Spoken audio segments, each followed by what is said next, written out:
Behind me you can see the discarded flags and high visibility vests that some demonstrators were carrying this morning in central Munich when a car drove into them from behind. 28 people, including children, were injured. The suspect, a 24-year-old Afghan-born asylum seeker, was arrested at the scene. Police say that they believe he acted alone, but authorities have not yet ruled out that this could have been an attack. This, of course, comes a day before a whole host of world leaders are expected to descend on the Bavarian city for a 3-day security conference.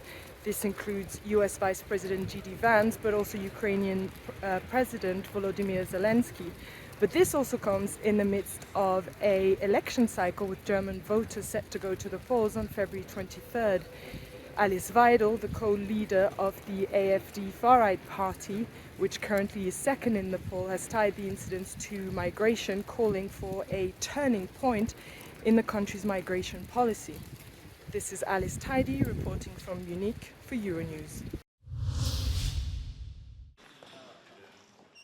European foreign ministers warned that Ukraine's future must involve both Europe and Kyiv, as news broke that US President Donald Trump and Russian President Vladimir Putin agreed to immediately hold peace talks.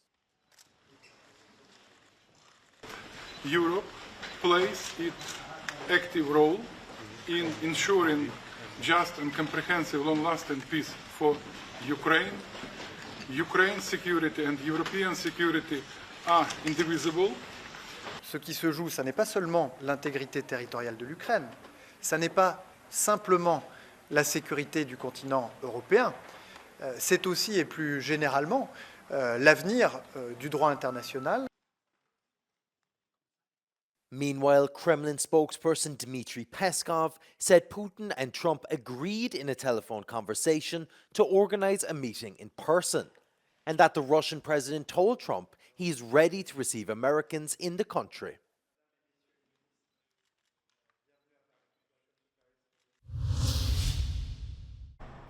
Volodymyr Zelensky is set to meet the US Vice President at the Munich Security Conference by the end of the week in what is expected to bring, for the first time, some sense of clarity over how Washington sees the end of the war in Ukraine. Expectations in Kyiv are both very high and very cautious. Could Ukraine be forced into territorial concessions? What we could see in Ukraine is a situation where a peace agreement follows certain lines where Ukraine is able to avoid a de jure concession of territory to Russia. In a de facto sense, it's going to be very hard for Ukraine to physically reclaim that territory under the present circumstances. But that if Ukraine can avoid a de jure solution that gives territory to Russia, it can at some point in the future reclaim that territory. Of course, we understand that deoccupying all of the occupied territories in the military way, it's probably very difficult, if not impossible, at least at this point where we are at in 2025. But saying that, hey, it's Russia, let's forget it, it cannot happen. And we do think that people on the occupied territories, which is basically a black hole with no human rights respect whatsoever, their interests have to be on the table as well. Kravchuk says any deal would also need to guarantee that Russia would not come back in a few years after regrouping and preparing better, especially given Ukraine's bitter experience with the so-called Minsk agreements after Russia's first invasion in 2014.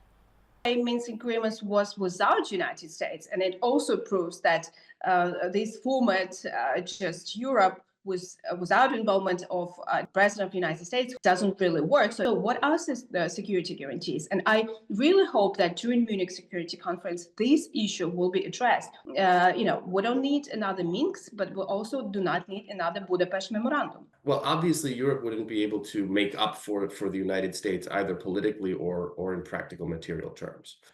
The new administration, I think, has understood the importance of Ukraine and the importance of maintaining a coherent approach with Europe, and so I would hope that continues.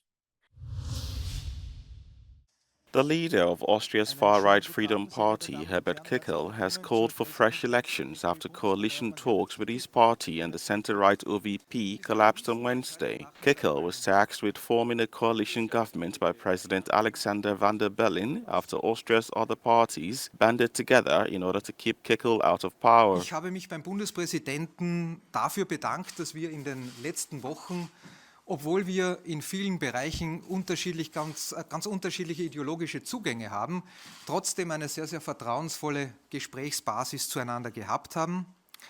Und ich habe in diesem Gespräch dem Bundespräsidenten auch meine Meinung zum Ausdruck gebracht, dass es gut und dass es an der Zeit wäre, wenn vielleicht auch das Staatsoberhaupt jetzt die Variante einer raschen Neuwahl befürworten und damit unterstützen würde. Meanwhile, Austrians are expressing mixed reactions to the announcement, which marks the second time coalition talks have failed. Würde ich sagen, ne?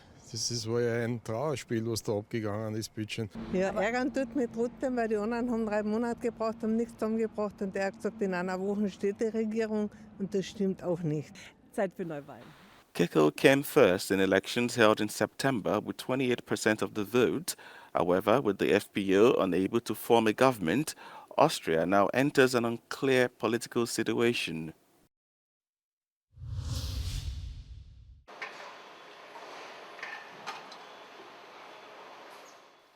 To simplify and reduce the administrative burden for companies, this is the approach that Brussels is proposing to improve European competitiveness.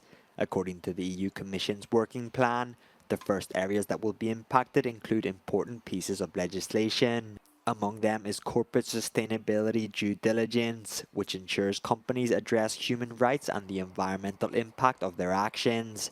Taxonomy, which defines the criteria for economic activities to be aligned with a net zero trajectory, is also addressed. There is much at stake. Without simpler and more cost-effective rules, Europe will keep up losing economic weight. We must be clear. Simplification and enhancing Europe's competitiveness are not ends in itself. What we are pursuing is to set the right conditions to have more innovation, more business, higher growth and better jobs in Europe. Those are important not only to maintain our well-being and social model, but also our ability to succeed in green and digital transition. The European Construction Industry Federation welcomed the initiative, but also submitted a 24-point position paper and warned that the current framework does not make it attractive for small and medium-sized enterprises to finance sustainable activities. When it comes to the specific reporting obligations, it is of immense importance to reduce the complexity of sustainability reporting by reducing the number of data points defined in the framework of the European Sustainability Reporting Standards. There are more than 1,100 individual data points that companies have to disclose information upon. This is too much, and this also affects small and medium-sized enterprises that get those information as request from their business partners along the value chain. While the European Commission's headquarters in Brussels was in closed-door negotiations with big businesses, a few days ago, dozens of NGOs and interest groups protested outside the building. They fear that the simplifications will affect workers' rights and that environmental sustainability standards will be watered down. This legislation, again, the workers, the people, it's about the impact that huge multinationals have on them throughout the globe, in Europe and abroad. If you listen to the Commission, the only thing they seem to care about is how to make life easier for business, which we argue is just a fancy way to say how can we make business make the planet burn even faster than it currently is. The European Commission has promised that the proposals will not compromise the green transition and insists they will make it cheaper. L'accord avec le Mercosur paraît complètement aberrant. La compétitivité de nos entreprises va se renforcer. Il Vilipendiado por unos, defendido por otros, mal comprendido por muchos, el denominado acuerdo Mercosur genera estos días grandes pasiones en granjas de toda la Unión Europea, especialmente aquí en Francia. La Comisión Europea acaba de firmarlo, para gran consternación de casi todos los agricultores franceses que se oponen abiertamente a un acuerdo ambicioso y complejo que lleva 25 años en negociación. El Mercado Común del Sur, Mercosur y la Unión Europea han acordado comerciar bienes con aranceles reducidos o sin ellos.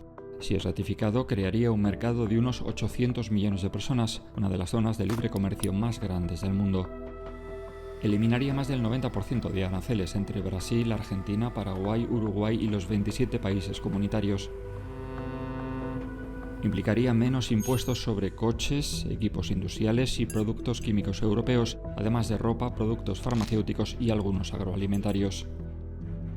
A cambio, la UE abriría más sus mercados al Mercosur, en particular a sus productos agroalimentarios.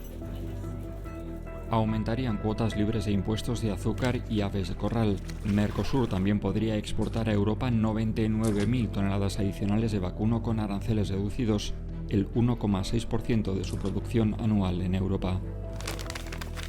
Alemania y España apoyan el acuerdo. Italia ha enviado señales contradictorias. Polonia y en particular Francia están en contra. Sus agricultores dicen que los productores Mercosur no estarán sometidos a normas y costes laborales europeos ni a su estricta regulación de pesticidas u hormonas y antibióticos en animales. Denuncian además que el acuerdo desampara a los consumidores y amenaza la sostenibilidad de las granjas de la Unión Europea.